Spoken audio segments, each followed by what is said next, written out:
Hey, it's Charlie at Charlie's Flybox, and we get this question every day this time of year here in the shop, and that is, what does it take to get started in fly tying? First off, it's not tie flying, it's fly tying. Shop pet peeve number 1297, Yep. I think that one is. Just like streamer fishing is not streaming. Streaming and tie flying. Neither of those things are we going to talk about beyond what we just did. But let's say, hey, it's November. You're thinking, this might be the year I start tying my own flies. I wonder what that entails. And we get that question all the time. We've got it for years and years and years. And there's a couple ways to go about it. There's the right way, and there is a very distinctly wrong way to do it. The wrong way, I'll tell you right now, and it's not that we don't sell them here in the shop also, but do not buy a kit. Do not buy a pre-made kit of tools that comes with a cheap vise and a cheap scissors and a cheap bobbin and a cheap everything. You will just end up buying those again. If you're buying them for a gift for a kid just to kind of see if they're going to get into it, that's sort of what those are for. We keep those around the shop here for grandparents that want to buy their grandson something that maybe is not really interested in tie flying, so they end up with a tie flying kit. But if you actually come in and want to learn to tie flies, first of all, you're in the right spot. But second of all, we're going to point you the right direction. And it is not necessary, I will say right now, this is not going to be the cheapest way to get into fly tying, but this is going to be the way to do it where you have tools that you can keep and use and will do the job that you need them to do, and you're not going to be frustrated with them. We did kind of go, bare minimum kind of stuff. This is, if we start a fly tying class, this is what we tell people to bring to class, bobbin, scissors, whip finisher, a vise, maybe a bodkin, maybe a hackle pliers. Those are even a little optional at the very beginning stage. But I'm going to walk you through each one of these and why you would want to buy the good ones. This is pretty self-explanatory. The good ones will last you and will do the job. The cheap stuff is invariably frustrating. I've taught fly tying classes for, I'm 54 now, 42 years. That's scary. 42 years worth of fly tying classes, and I have seen the cheap kits, and it's always been a 6-week class. And before the end of 6 weeks, hopefully before the end of 6 weeks, anybody that's really into it and wants to get good at it and enjoys it, which is the whole idea, will end up with a much better set of tools than what they started off with. That being said, I also see people that go all the way to the end of the 6-week class and then buy themselves a new vise that works well, or a new bobbin, or a sharp pair of scissors, which always stymies me. I can't understand why. Like, that class would have been so much easier had you had a good vise and a good set of tools. So save yourself some trouble and headaches and just get the good stuff. And it's going to cost you a bit. I think we just did the math on this little stack of tools in front of me. Cost you about $450, counting Charlie Craven's Basic Fly Tying book, which is just required material. It's crazy you wrote that. I did write this. I don't know when I wrote this. A long time ago. Back in the 1900s. It was in the 1900s. Let's see if it says. When was this book written? 2008. No, maybe that's a second copyright. I don't know when I wrote it. I wrote it a long time ago. It was maybe it might have been 2008. Oh, look at that. It might have been. That's a beautiful book. Yeah, it could have been. I'll just start there since we're here.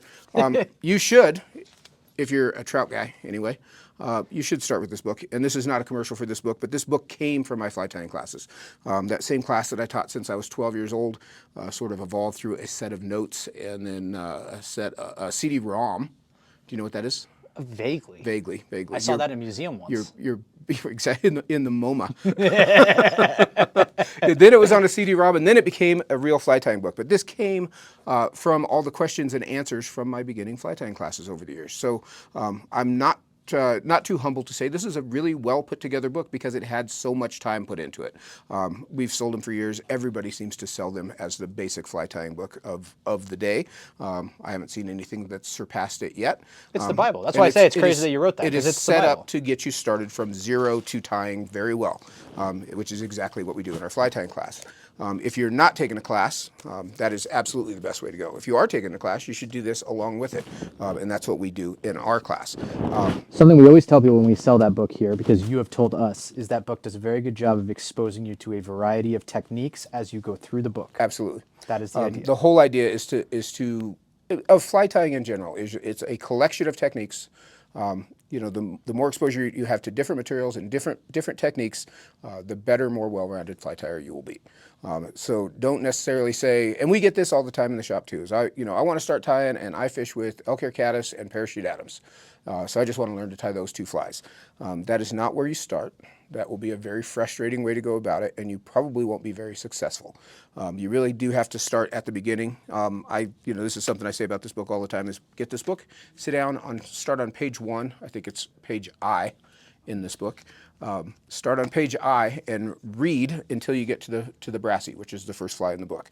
Read every word up till there. It'll walk you through everything, a lot of what I'm going to go through on this video, but you should read every word. There is an order of the techniques that you learn, and there's a reason why they're in that order, and you have to kind of trust me as you get partway through that book. Some of it doesn't seem to make sense. There might be other ways to do things, but I'm going to teach you a different way so that when you get to a more advanced fly, you already know that technique. So it's sort of Mr. Miyagi by the time it's all said and done, but you got to trust me till then. So that's all I'll say about that. I didn't really intend for that to be the commercial on the book, but that's exactly where we would point you to start. Absolutely. That's a great point. That being said, so if you come in and you say, I want to start tying flies, we've got vices that run from $35 to about $900. The $35 vice is not one you want. We have, I think, do we still have those super cheap ones? I don't know. We had some of those little kitty knockoff vices. Christmas present vices is what we call those. That super cheap stuff is just super frustrating. You don't want that. Where a vice for someone who is serious about learning to tie starts is with the Renzetti Traveler. This vice has been around for 40 years, maybe more than that. Renzetti Traveler is a rotary vice, $240 now, I think is what these are. They come in C-clamp or pedestal. I'll talk about the C-clamp and pedestal. Pedestal-based vice has got the heavy pedestal. You can move this around. You can pick it up and move the whole shebang out of your way. One of the nice things is if you've just got a few tools, it's easy enough to put your tools on it, pick the whole thing up off your kitchen table, go put it away, and nobody yells at you. The disadvantage to this is you don't have much up-down travel. So if you're a tall guy, this vice might, I am not a tall guy, in case you've never seen me in person. I'm not a tall guy, but this vice sitting on top of the table is about the right height for me. If you are a tall guy, it might be a little low.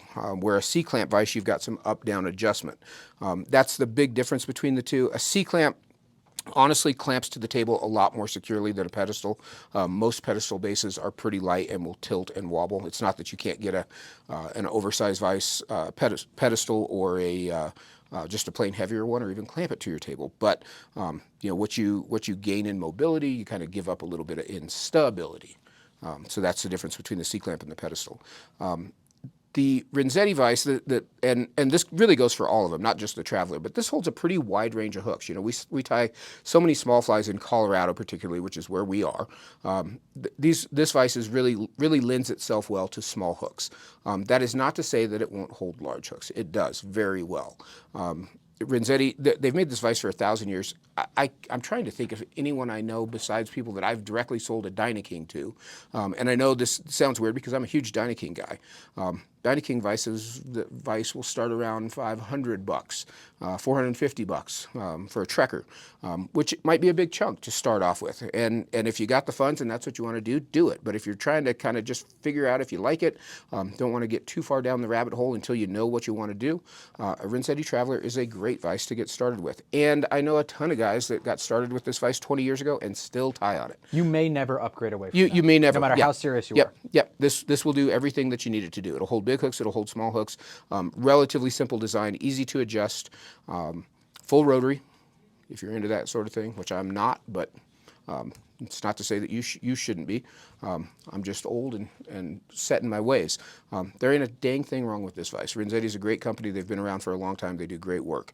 So a Renzetti Traveler is where I'd specifically point you if you came in and said, I'm going to start tying, this is a great vice to start with, without spending $1 billion on the vice. So I'm going to move that out of the way so I can talk about some of these other tools. So when you get started, really, and for the first few flies in my book and the first few flies of our fly tying class, you need a bobbin, a pair of scissors, and a whip finisher. So I'm going to slide these out of the way just because we've set some options out there. So I picked my three favorites. For a bobbin holds your spool of thread, holds tension on your spool of thread, allows it to feed out smoothly. This is the tool that you wrap the thread with. Technically, this is a bobbin holder because the spool is the bobbin, but in America, we call this a bobbin, Look just at that. a bobbin. Hey, for our European friends, it's a bobbin holder. Look at that. So what this does is hold your thread. What I like about this is a Tiemco straight standard ceramic bobbin. And we'll do videos on all of these tools, kind of breaking down more details on all of them. But I'm just going to kind of give you the highlights of why I'd point you at this. Number one, this has a ceramic tube. The entire tube is ceramic. It's not an insert. It's not a cap on either end. It is an entirely ceramic tube. Every time you wrap your thread around the hook, your thread runs around the inside of that bobbin tube. Metal tube bobbins will wear down and sharpen up and start to fray your thread. So we see it all the time in fly tying class. Somebody has a brand new metal tube bobbin in their fly tying kit.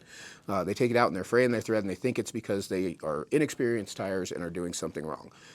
Most of the time, not even fairly often, most of the time it is the bobbin right straight out of your brand new kit. A ceramic tube bobbin will not fray your thread. It won't sharpen. It won't wear out. I have several of these bobbins that are older than Max. Can I make a quick point about that? About this being older than you? No, just No? about the fraying of the thread and stuff like that. We're showing maybe not the most expensive tools, not the cheapest, but Right. a lot of mid-tier stuff. Absolutely. Fly tying, especially at the beginning for people who haven't done crafty stuff before, is hard enough. You don't need to be fighting your tools. I remember when I first started, I had a metal tube bobbin, and I broke thread for 2 months because I wasn't here and I was trying to learn by myself. Sure. And I was so frustrated with the entire thing, I almost gave it up before I even started. Absolutely. Because I had no idea what was happening that was wrong. Yep. With stuff like this, you just eliminate that Absolutely. You know, part of it. that's a lot of the same advice we give on rods and reels and rod and Yes. reel kits. Don't fight your If you go get a $29 rod and reel kit from Walmart and you go out and fish, it's probably going to be pretty difficult. And a lot of people do that, and they go out and say, you know, I tried that fly fishing stuff and it's just hard. Yep. It's not necessarily hard. You need to start with at least reasonable tools. Now, that being said, these are not the most high-end tools on the wall, it's for just the right sure. stuff. But also, that being said, these are the tools that sit on my desk. These are the same tools that I use, that I've used for years and years. A straight standard ceramic bobbin is, you know, I don't know, have 20 of them. A couple of them is a good thing to have, but you can start with just one, for sure. It's got brass feet. Brass is self-lubricating so that these turn in the spool, or they don't turn. The spool turns on it very nice and smoothly. There's no machine marks or mill marks on them, so there's no catches, as opposed to plastic feet. This is a Renzetti ruby tip bobbin. This has got a plastic foot that is machined, and there's no mill marks on it either. A lot of the very cheap ones have little plastic feet on them that do have mill marks, so your spool will hang up every turn. Every turn it wants to hang up at that point. The ruby tip bobbin has got a little ruby donut stuffed in the end of it there. I don't love that myself, just because of the difficulty in getting it threaded. You need to use a threader with it. This is the bobbin, you know, and again, all of this is because I've used these for years and years and years, is why I like them. This is a very easy bobbin to thread. It's made out of spring steel, infinitely adjustable. To adjust the bobbin, you can bend these legs apart to open it up to fit the spool in there. If you don't have enough tension, you can take the spool out and cross them back over each other. It'll go right back to where it started, and that is on and on forever. You can always readjust those. So you can adjust the tension on your bobbin. Simple tool, about 40 bucks, 35 bucks, something like that. You need one to start. You'll probably end up with several over the you know, nobody comes in and buys 6 bobbins at once, but you all end up with 6 bobbins.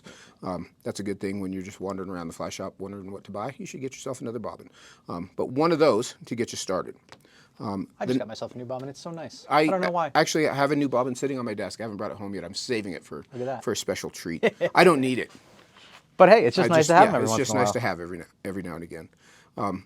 Another thing for your significant others, just while I'm thinking of it, if you take up fly tying, all your gift idea, present ideas for every holiday for the rest of your life are taken care of. Yes. Because there's always more stuff that you want. Yes. Nice tools. So that's an easy selling point if Different you're talking size about scissors. bringing this in. Scissors. Speaking of scissors, Max, this is sort of my scissor of choice. This is Dr. Slick razor scissor. This is a 4-inch Dr. Slick razor scissor.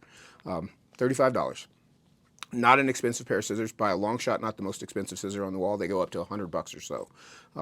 But this is a great scissor for all around use. Very fine tips. I always look for a pair of scissors that's got fine tips going this way, not this way.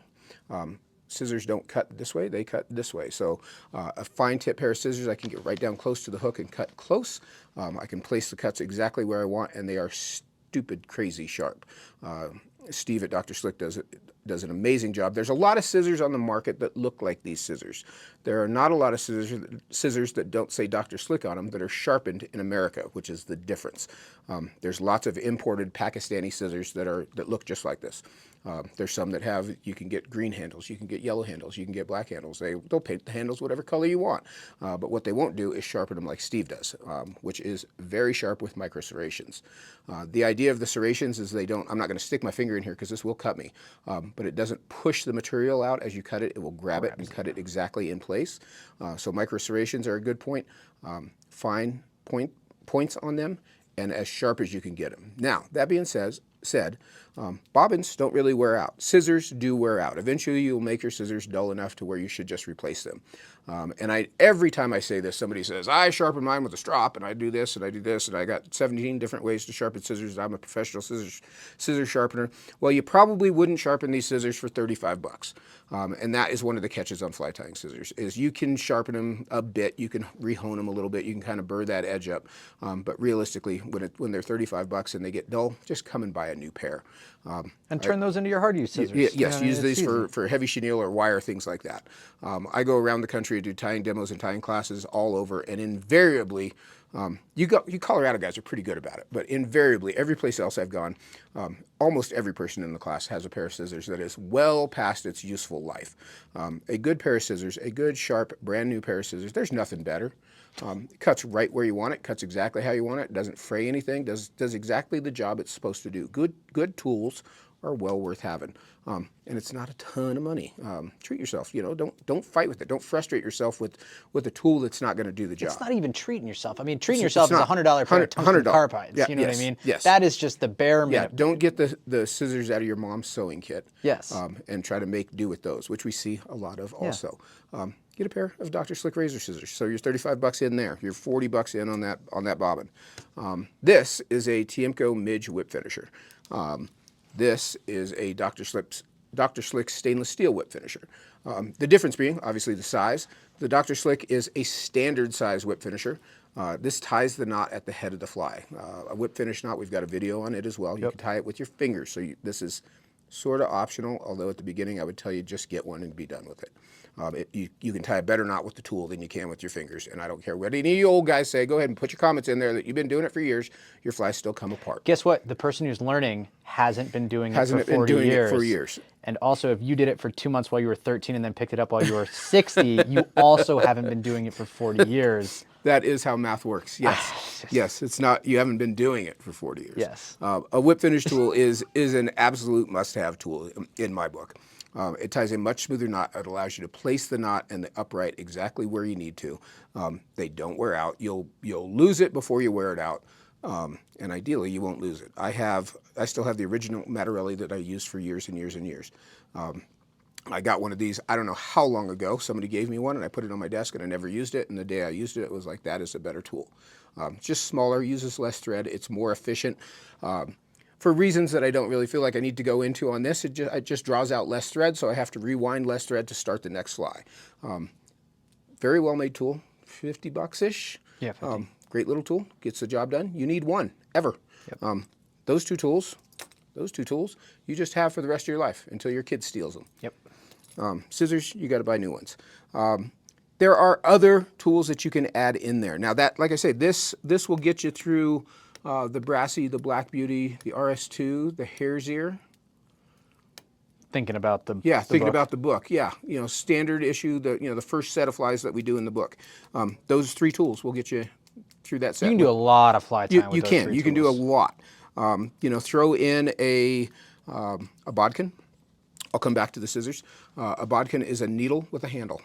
We have these made by Jerry. I just forgot Jerry Hogan. Jesus Christ. I was going to say Hodges. I don't know who Jerry Hodges is. Jerry Hodges, stay out of my head. Jerry Hogan wears a hat that I'm very jealous of that says "Fish control my brain." That sounds. I want that hat. It's got little lightning bolts on the back of it. I think you could take him. It's awesome. He's Could I? as I mentioned, he's getting up there. He's kind of tiny, but I feel like he'd be scrappy. Yeah, I think he's feel like super he'd be scrappy. real scrappy. I Super feel like he'd scrappy. stab you with one of those bodkins. Jerry Hogan makes these for us because we couldn't get those little Tiemco fine tip bodkins anymore. And he's made this with a 3-sided needle, which is fantastic for a variety of things.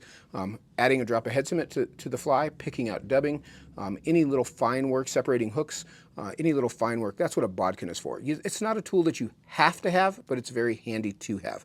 $15 or so, 15, 16, 18 bucks. $19.95 for those. $19.95, something like that. Wow, Jerry's well paid. Okay. It's also got a big spike for applying resin and epoxy, things like that, which you'll get into week 4 of the book, chapter 4, Copper John kind of stuff. That's what that big fat spike on the other end is for. But that is a super handy tool to have. It's not a must-have right off the bat, but it's a good tool to have. Desk staple. Desk staple for sure. And this is not by any means all the tools you'll ever need to tie flies. You're going to end up with all of the tools that we sell, and all of the tools that everybody else sells, because that's just what kind of people we are. And I'm not talking about me, I'm talking about you. That's once you get into this, you're a gadgety kind of person. That's what fly fishers do. Yeah. We like these little gadgets.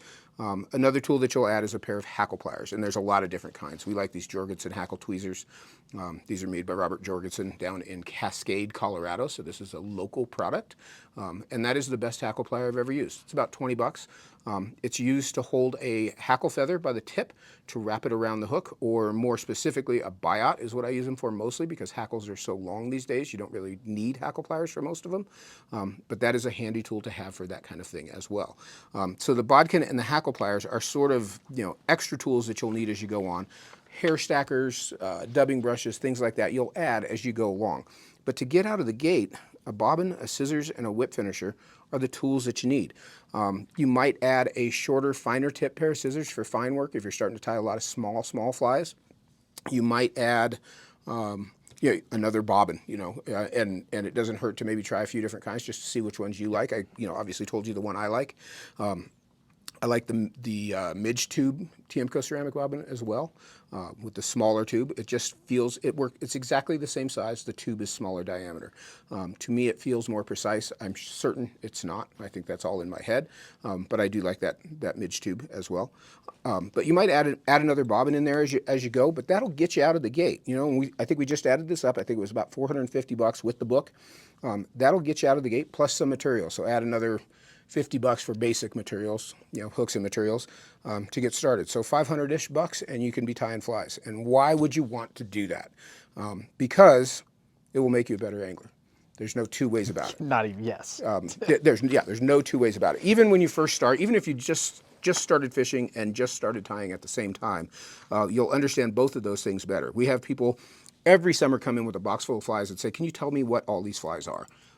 You will know what all the flies are when you tie them yourself, because you spend a lot more time with them. You're a lot more intimate with them. You know about them. You know how they're built. You know what they're made for.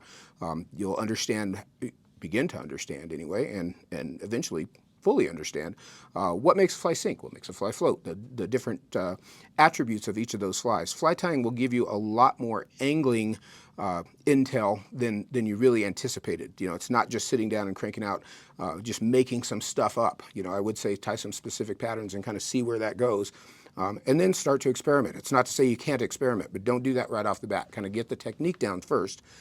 Go through specific patterns, black beauties, brassies, things like that. Learn the basic techniques.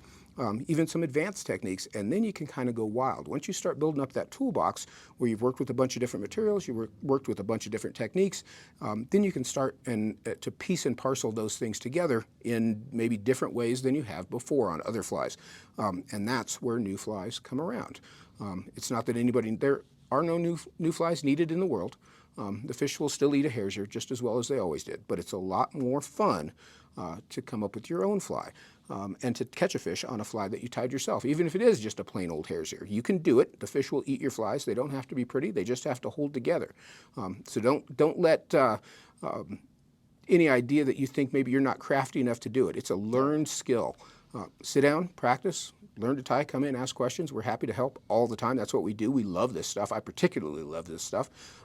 Really, everybody here loves Everybody fly here, tying. fly tying is as fun as fishing. Yes, To me, it's the same thing. I can't think of one without the other. Absolutely. Well, and honestly, and I've said it before. If all the fish died tomorrow, I'd still tie flies. I just enjoy tying flies.